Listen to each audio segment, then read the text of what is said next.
Oh boy, this is a nice hallway. I like this hallway. Ah! My eyes! Right, I will have you for that one, mate.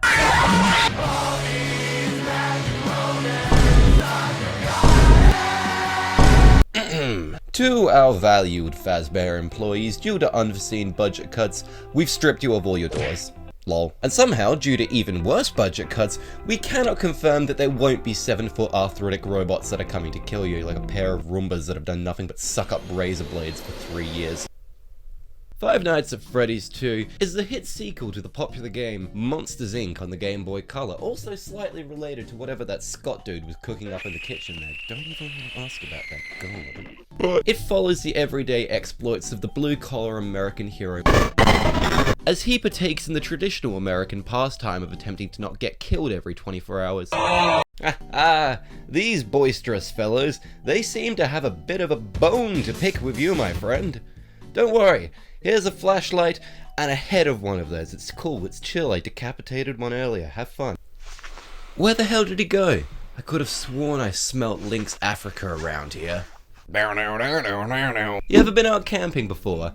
Large, open space, nighttime, nothing around you for miles, and then you just thought to yourself, dude, wouldn't it be skits if mosquitoes could kill you? That's what your office feels like in Five Nights 2. Now, disregard malaria completely. The gameplay in Five Nights at Freddy's 2 operates under the assumption that less is more. You get less options to not get reverse jack-o'-lantern, and you get more screwed. It's like showing up to a maths test with a cheat sheet and then realizing the cheat sheet is useless because you got no maths test. You actually have to go fight John Jones in 15 minutes, and he's allowed to be on all of the drugs. So to not instantly just die, here's what you gotta do. For DeviantArt Jack Sparrow and Mayor McFucking Limbs over here, these two poor blokes, they got epilepsy here, and just do the objectively impolite thing. Flash them with your flashlight a couple of times and they'll leave you alone. Just don't worry about what's happened to them. It's probably fine. Now, these band of absolute chuckle nuts, they're complete marvels of machinery, and they were built so realistically that their creators somehow installed them with real-life robotic cataracts. Because of their vision, they have a very short period of time where they don't actually realize that you're not a 7-foot monster, and you're actually just a scared, smelly little human, and you have about a second to put on that mask before they realize and frankly probably feel very embarrassed for themselves. Except for Balloon Boy. He's just a little shit. He steals your flashlight batteries because he wants to play DuckTales on his Game Boy, and apparently that's more important than you not dying. While these are all mostly standard to deal with, the problem comes with the introduction of this absolute rube. Now, he's such a sleepy gentleman that he sleeps all night because he's got a big day at work tomorrow. And if you do not constantly tend to this bastard to keep him asleep, he will enact a $9.99 George Foreman grill moment on you. It will not be pretty. What the hell does that even mean?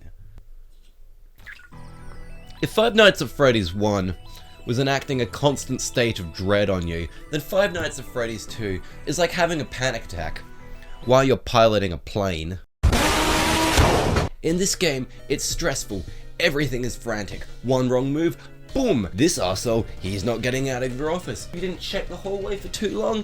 Kaplowy! Foxy has nailed an Olympic caliber long jump on your corpse.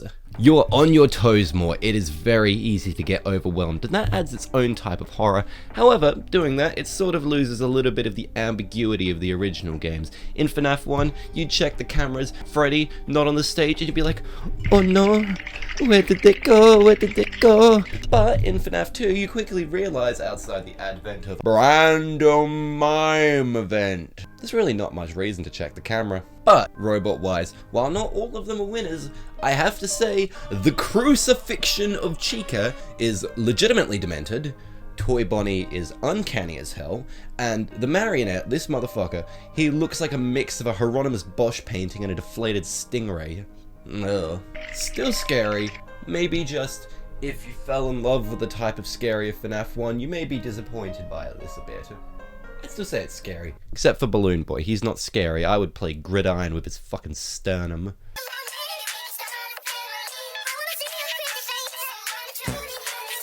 However, where this game does shine is gameplay.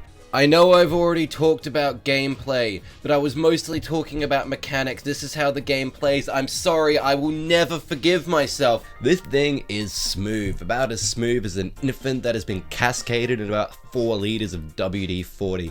It's snappy, it's sharp, everything clicks. And it really doesn't feel BS out of a couple of times of bad RNG when you're wanting to wind up this arsehole's music box and Withered Bonnie enters your office like he's looking for his goddamn cane. Screw all that, we know what you're really here for. It's time for some lore. So, where were we when we last took off the lore? So after injecting several anabolic illegal Serbian steroids... Now remember, we haven't actually reached book 27 yet. And yes, remember, Toy Chica canonically does not wear shoes. This is important. I want you to remember that. Tell me what I don't know. Last night homie got killed at the liquor store. Excuse me? What do you mean I am making this up as I go? Trust me, I am the creator here. I have planned this out meticulously for 6 years. He absolutely had to do that to the McChicken. I know it was messy, I know you may have found it disgusting, and I know you had to clean up after that. Strictly necessary. I'm talking about reheating it, of course.